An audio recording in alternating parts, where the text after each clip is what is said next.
Setelah selesai analisa skeletal, kalian bisa beranjak ke analisa dental. Jadi giginya. Memastikan, oke, misalnya dia punya malrelasi kelas 2.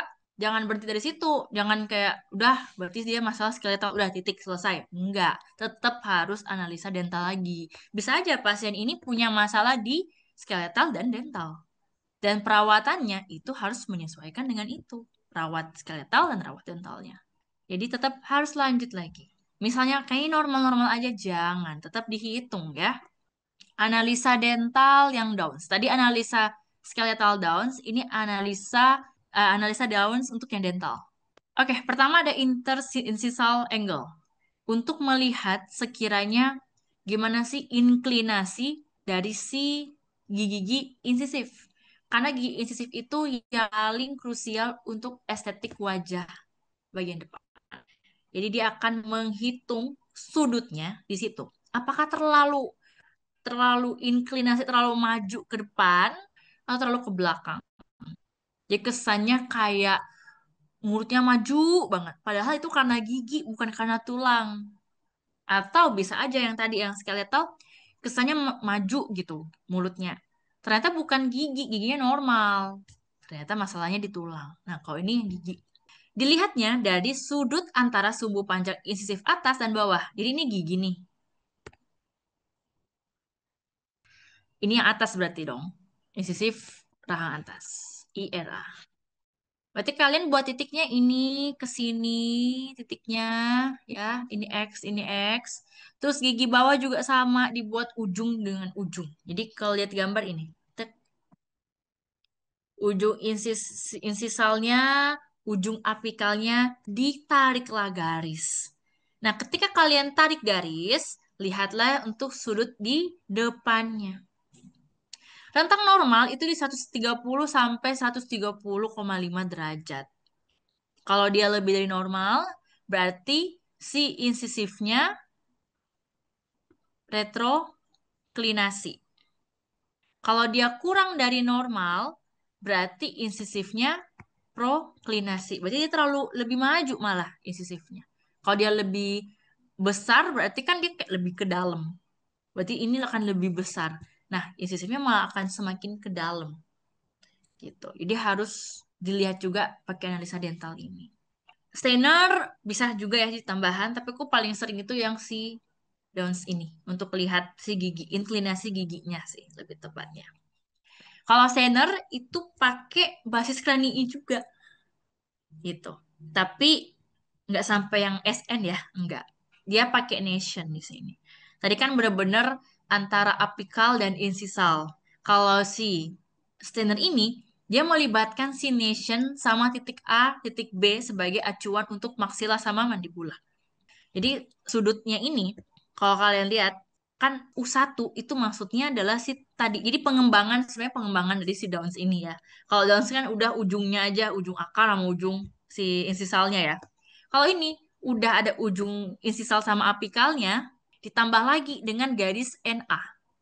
Jadi misalnya ini NA. Ini kan pendek ya. Dia harusnya makin panjang lagi ke bawah untuk lihat sudutnya di sini. Sudutnya di sini. Sama tuh kayak B juga gitu. Untuk melihat sudutnya. Yang kecil ya, bukan yang gede. Ini garis, ini kan B sama nation di atas kan. Nah, ditarik nih. Lihat tuh sudutnya di sini. Nanti kalian akan lihat di sini normalnya itu si derajatnya 22 sampai 24 derajat untuk angular ya. Tapi kalau dia perhitungan untuk linear, kalian harus lihat ukurannya. Jadi garis batasnya kayak dari ini kan pertemuannya dengan garis yang langsung lurus ditarik ke bawah, teman-teman akan ukur jaraknya. Apakah dia itu di depan NA berapa ya si pertemuan sudut ini? Jadi bisa, bukan bisa ya, kalian akan mengukur secara linear sama angularnya untuk melihat apakah insisif ini proklinasi atau retroklinasi. Secara sudut dan secara berapa dia kalau proklinasi itu berapa milimeter. Nah, itu bisa dihitung di analisa cefalometri ini.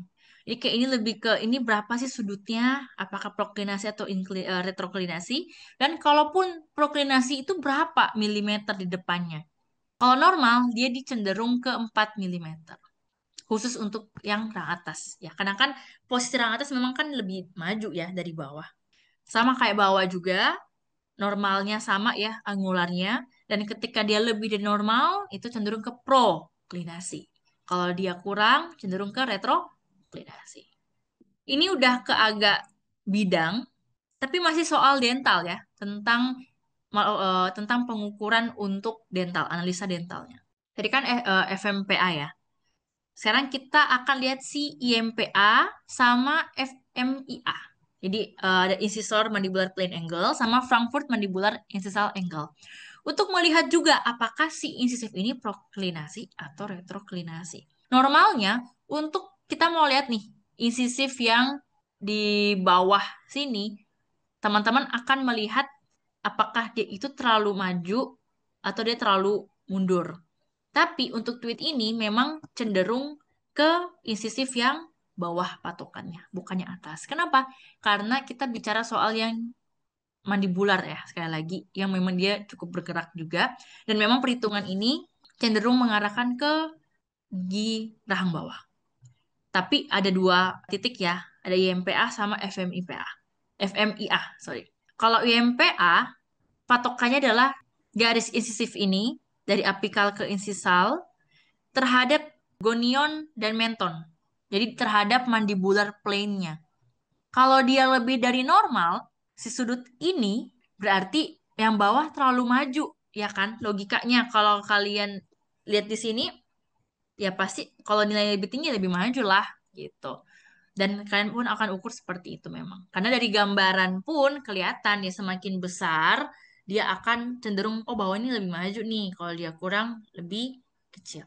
Kalau si bagian FMIA ini terhadap terhadap bidang Frankfurt ya yang porion ke orbita, maka kalau dia lebih besar itu cenderung dia retroklinasi, sedangkan kalau lebih kecil dia proklinasi.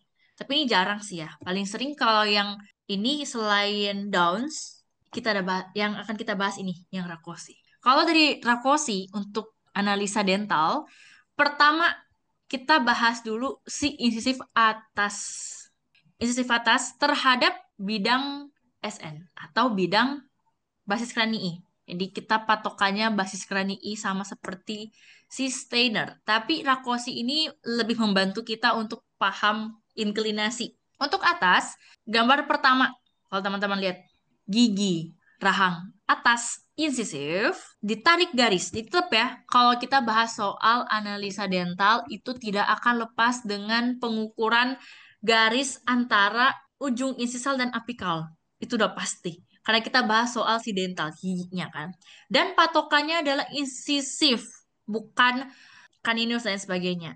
Dan memang untuk estetik juga kembali ya, kita lihat pokoknya gigi yang terlihat di cephalometry itulah yang menjadi patokan untuk kita nilai. Jadi insisif. Insisif atas atau insisif bawah. Karena kan posisinya di depan ya, teman-teman. Kalau cephalometry yang paling kelihatan sih itu. Insisif rang atas atau ISN yang pertama itu untuk melihat inklinasi sumbu panjang insisif atas terhadap basis krani. Dipasanglah garis, toh yang ini setelah tursika, kemudian kalian tarik garis sinuation. Nah, ditariklah garis tuh, ketemu. Nah, ini dia sudut yang akan kalian hitung. Rentang normalnya adalah 104 plus minus 6 derajat. Dimana kalau nilainya lebih dari normal ini, inklinasi sisi atas itu protrusi, terlalu maju. Dia terbang ke depan. Kalau dia lebih kurang dari rentang normal, untuk insisif atas ini ya, yang ISN ini, maka inklinasinya itu tercenderung retrusif, mundur ke belakang.